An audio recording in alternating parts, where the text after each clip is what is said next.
Stuff's going to happen in Bradenton, Florida today. Don't be distracted by any of it. Good morning to you. Good Wednesday morning. I'm Dejan Kovacevic of DK Pittsburgh Sports. This is Daily Shot of Pirates. It comes your way bright and early every weekday. If you're into football and or hockey, I also offer daily shots of Steelers and Penguins in the same place that you found this. Pitchers and catchers take to the field for the first time. There will also be a lot of position players around. That's just been the way that event's gone the past few years. I don't want to say it's become, some kind of unwritten rule that everybody's got to be there to show how tight the team is and how much they want to win, but it kind of has, and a lot of players go for it. Some still don't. Nonetheless, a significant thing, if only in the symbolic sense. Paul Skeens is scheduled to have a session with reporters at 8 a.m. today. Not sure why he needed to have a session scheduled, but that's the way that's going to be. And whatever it is that he says is going to generate some news. The other thing that happens today, and this isn't something that's known by a lot of baseball fans, is it's the first time that major league teams can put players on the 60-day IL. And the Pirates have some obvious guys in Johan Oviedo, Andy Rodriguez. They might consider doing that with JT Brubaker as well, because JT himself said at Pirate Fest he wasn't expecting to be back until midseason.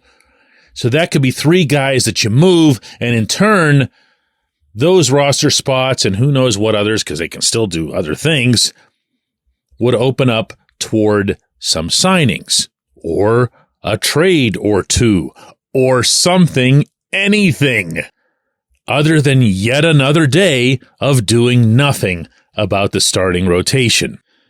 To which I have this to say.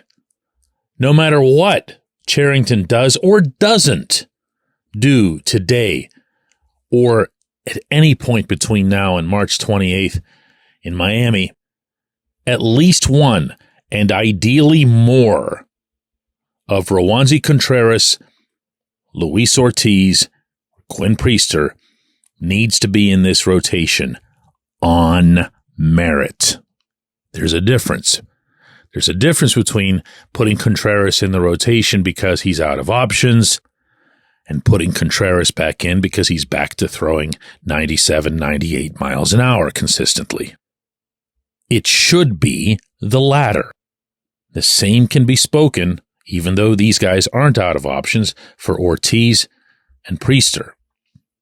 Because if this organization, if this management as a whole, not just Oscar Marin, but everyone involved, everyone who has the word pitching or pitcher in their title, at any level of the organization, wasn't put on the job to try to fix one, two, or all three of these kids and to get them throwing the baseball hard again, with every single one of them knowing that if any of these three made it to St. Petersburg, Florida, and had the Rays management get a hold of them, they'd be throwing through cement walls within a week. You know that, I know that, and way more important, they know that, I think. And rather than looking at it cynically, although that's plenty justified, I'm going to take the opposite route today on this day of hope. And hope that the Pirates did the right thing by applying the right focus to all three of these pitchers. I'm going to hope that those instructors figured it out, whether it's through biomechanics or their own studies or just something as old-fashioned as watching somebody throw and saying, man, he doesn't seem to be getting enough of this or that into the delivery or the release point or whatever it happens to be. But the answer is there. You know how I know the answer is there? Because all three of these guys were throwing a hell of a lot harder than they were in the 2023 season beforehand. Something went wrong, and something went wrong under the Pirates' watch. If they can't fix this, then they aren't qualified to be holding their positions. And that's going to apply even if Cherington just blows us away today with the most massive trade, something that just changes the fortunes of the franchise, it won't matter.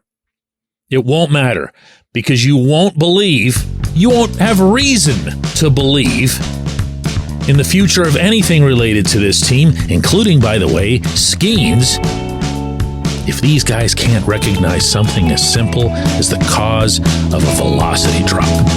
When we come back, J1Q.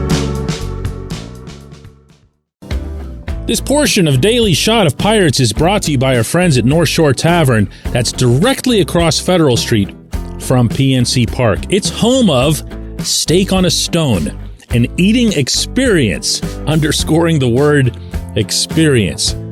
The steak is brought to you partially cooked on an 800-degree stone, and you do the rest.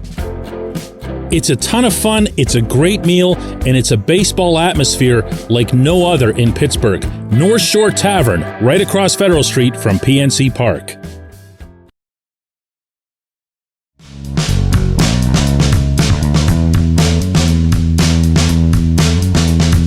Today's J1Q comes from Mark, who says, DK, you've correctly pointed out all the flaws and what hasn't been done on the offseason, but as spring training is now officially here, can you give us something to be optimistic and hopeful about?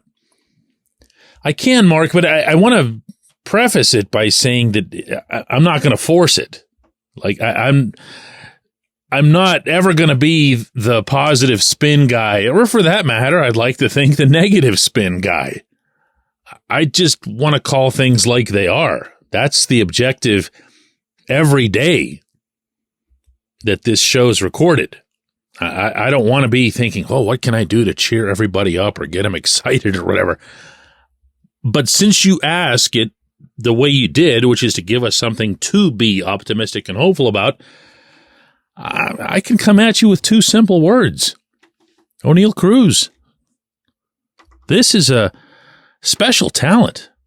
I don't like to use that word too often. I've never used it as it relates to Brian Reynolds, Brian Hayes, Mitch Keller, coming off an all-star season, never used it. Cruz does things on a baseball diamond that other people can't do. He's extraordinary in the truest sense of that word when you split it into two. Extraordinary. He's not normal. Throws the ball harder. Hits the ball farther.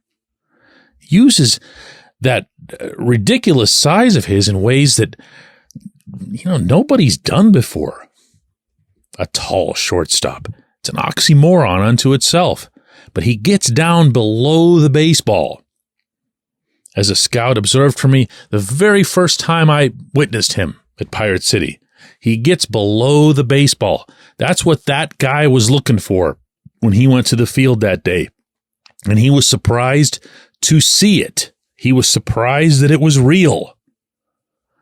And from there, he went from having a stance that he'd intended to share with his bosses, it's an American League guy, that you can't have a tall shortstop because that's just the way things have been for a century and a half.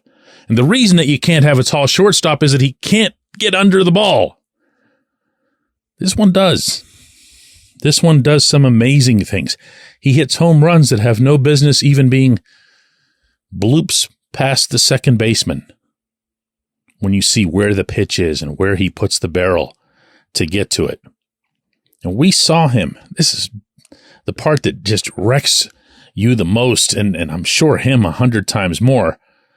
When you go back to late in the 2022 season and you see the adjustments that he made, and I don't give Andy Haynes a heck of a lot of credit on any front, but I have and will continue to as it relates to Cruz, because Cruz had a 2-month surge there at the end of that season that's definitely at least of partial credit to Haynes. Made things happen. Looked like a star. Not a star in the making, just a star, period. He can change a lot. He can make a team feel better about itself, feel bigger as it walks into a stadium.